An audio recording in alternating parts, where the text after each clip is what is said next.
Apa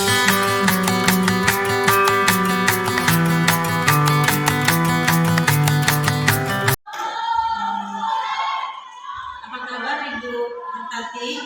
Alhamdulillah sehat Bu. Ibu juga apa kabar Bu? Sehat? Alhamdulillah sehat juga, sehingga saya bisa sampai di sekolah Ibu untuk melakukan kunjungan pendampingan individu 4. Dan mudah-mudahan proses ini selama saya melakukan supervisi akademik terhadap Ibu bisa berjalan lancar.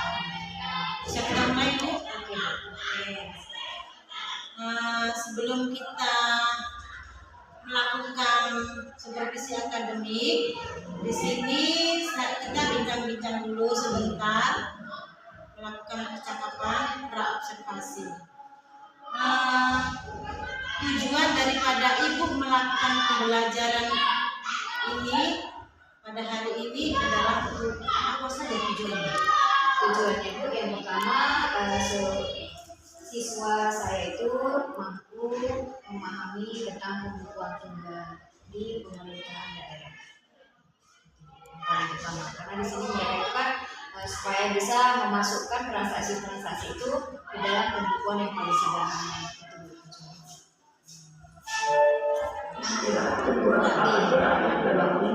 Kemudian dalam melakukan pembelajaran nanti, area pengembangan bagian mana yang akan Ibu capai?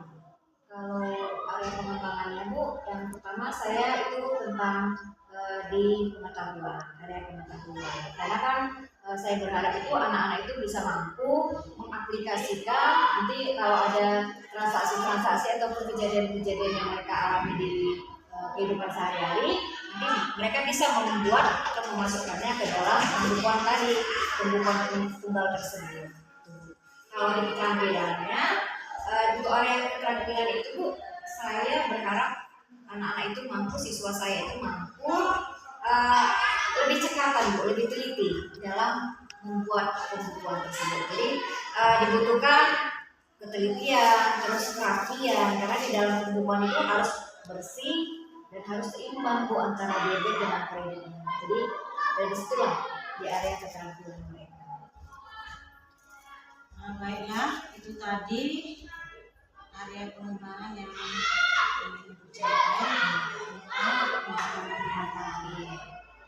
dalam mencapai tujuan dan pembelajaran yang sesuai dan tepat dalam menyampaikan kepada peserta didik. Di sini Ibu akan menggunakan strategi apa dan apa-apa saja yang Ibu persiapkan? Yang pertama saya persiapkan ya Bu, ini ya Bu ya, yang saya ajarkan itu kepada anak-anak. Di situ saya juga menampilkan melalui fokus, laptop, yang juga saya sediakan. Terus saya juga menyediakan melalui audio ya, suara-suara ataupun dengan gambar-gambar, visual-visual yang lebih menarik dan mereka itu lebih tertarik dengan pembukuan tunggal tersebut. Nah, kalau strateginya selama waktu pembelajaran berlangsung itu saya menggunakan PBSA Project Based Learning. Nanti mereka jadi saya bagi kelompok sesuai dengan kemampuan mereka masing-masing untuk mengerjakan di RKPD-nya. Nanti saya bagi RKPD, gambar kerja dari mereka nantinya setelah selesai menjawab dan mempresentasikan kembali. Berarti Ibu sebelum melakukan pembelajaran nantinya, Ibu sudah menyiapkan strategi dan alat-alat untuk melakukan pembelajaran yang menyenangkan dan menarik bagi peserta didik, begitu ya Bu? Iya. Jadi saya kira percakapan observasi sudah cukup dan saya silakan Ibu untuk melakukan pembelajaran itu. Oke, silakan Bu. Nanti kalian berbagi sesuai dengan kelompoknya masing-masing yang sudah kita tentukan sebelumnya. Jadi boleh berbagi kelompok, silakan pindah ke tempat kawannya masing-masing, ke tempat kelompoknya masing-masing. Coba ya, coba.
pendapatan berada di kredit 30 juta.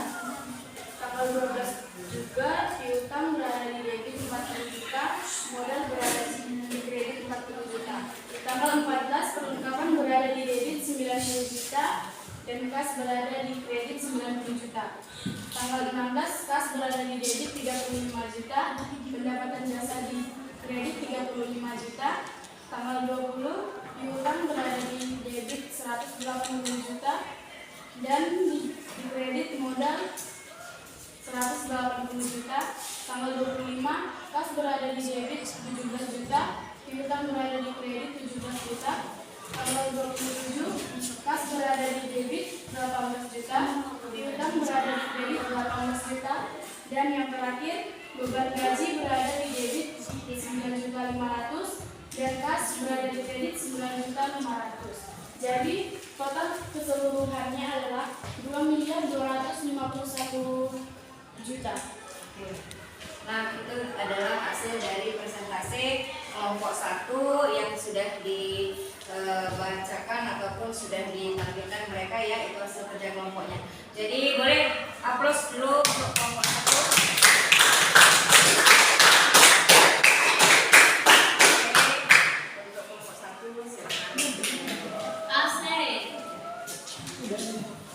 Sekian hasil presentasi kami. Tidak ada kesalahan, mohon dimaafkan. Selamat pagi.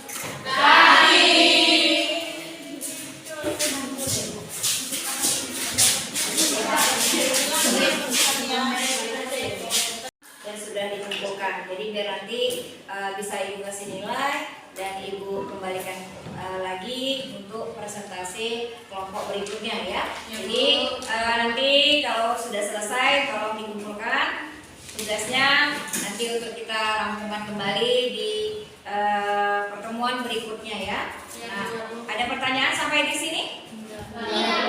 Sudah paham ya, sudah paham semua. Ibu harap materi ini bisa kalian pahami secara bersama dan bisa diaplikasikan. Yang penting bisa mengerjakannya secara pribadi walaupun hari ini kita mengerjakannya secara kelompok. Oke, saya sudahi dengan selamat siang anak-anak. Siang. Terima kasih. Di sini saya sudah melihat dan melakukan supervisi akademik pembelajaran yang telah Ibu laksanakan tadi. Setelah Ibu melakukan pembelajaran pada hari ini, jadi saya minta Ibu menyampaikan refleksinya dari pembelajaran yang telah Ibu laksanakan tadi. Setelah saya melakukan pembelajaran tadi ya, memang ada sedikit rasa gugup ya Bu. Itu pasti adalah karena ini selama proses pembelajaran ada dicermati ya kan Bu, jadi agak sedikit nervous. Nah itu tidak alami ya Bu. Nah itu sedikit yang kepada anak-anak setelah ada proses pembelajaran tadi, mereka saya bagi kelompok lebih antusias mengerjakan. Jadi mereka lebih memikirkan lah seperti itu kalau dia dibanding dengan kerjaan pribadi. Kelompok kan mungkin mereka lebih banyak pendapat-pendapat dari kawannya, jadi mereka lebih tertarik seperti itu. Sampai di sini masih itu Bu, dan mungkin visual yang disampaikan tadi yang diberikan juga lebih menarik. Mereka lebih tertarik dengan menggunakan audio visual yang buat pada mereka. Dari yang telah Ibu lakukan tadi, menurut perasaan Ibu setelah melakukan tadi, adakah kira kekurangan pada diri Ibu yang Ibu rasakan dalam penyampaian pembelajaran dan dalam memanage situasi di dalam kelas Ibu? Kekurangan pasti ada ya kan Bu, kerja tidak semuanya sempurna ya kan Bu. Jadi kekurangan yang saya rasakan pada diri saya, ada juga sebagian anak-anak itu yang tidak menyimak secara seutuhnya itu. Tapi tapi mereka memahami tentang apa yang saya sampaikan. Cuman terkadang namanya karakter anak itu kan berbeda kan Bu. Jadi ada yang bisa 100% fokus, ada yang masih tidak sepenuhnya memperhatikan. Kalau untuk yang pekerjaan, ada sebagian anak yang aktif, ada juga yang tidak aktif waktu dalam proses pengerjaan. Tapi mereka walaupun ada yang tidak mengerjakan, tetap saya tagih tugas mereka untuk sampai sepenuhnya mengerjakan. Setelah Ibu melakukan refleksi kelebihan dan kekurangan yang Ibu rasakan dalam pembelajaran ini, apa rencana tindak lanjut yang akan Ibu laksanakan setelah melakukan pembelajaran? Karena saya itu mungkin saya akan lebih bervariasi, mengurangkan ataupun lebih bervariasi menyediakan audio visual pada anak-anak, lebih memperindahkan dari segi penghafalan dirinya, baik dari fokusnya, dipilihnya, mungkin saya lebih menarik itu. Dan untuk orangnya mungkin nanti kedepannya saya akan meronker atau memisahkan ataupun membagi dalam kelompok yang lain lagi. Itu rencana saya. Saya kira sudah cukup. Saya persiapkan dulu hari ini. Saya sudah mengumpulkan dari pasca observasi maupun pra observasi tadi sebelumnya. Nah, dan mudah-mudahan apa yang Ibu rencanakan untuk kelanjutannya dapat dilaksanakan dengan lebih baik, karena pembelajaran di kelas ini memang tidak ada yang sempurna. Jadi kita senantiasa selalu mencari inovasi-inovasi baru untuk menjadikan kelas kita itu hidup dan pembelajaran di kelas kita itu menarik bagi peserta didik. Nah, saya kira itu saja percakapan kita setelah melakukan pembelajaran ini.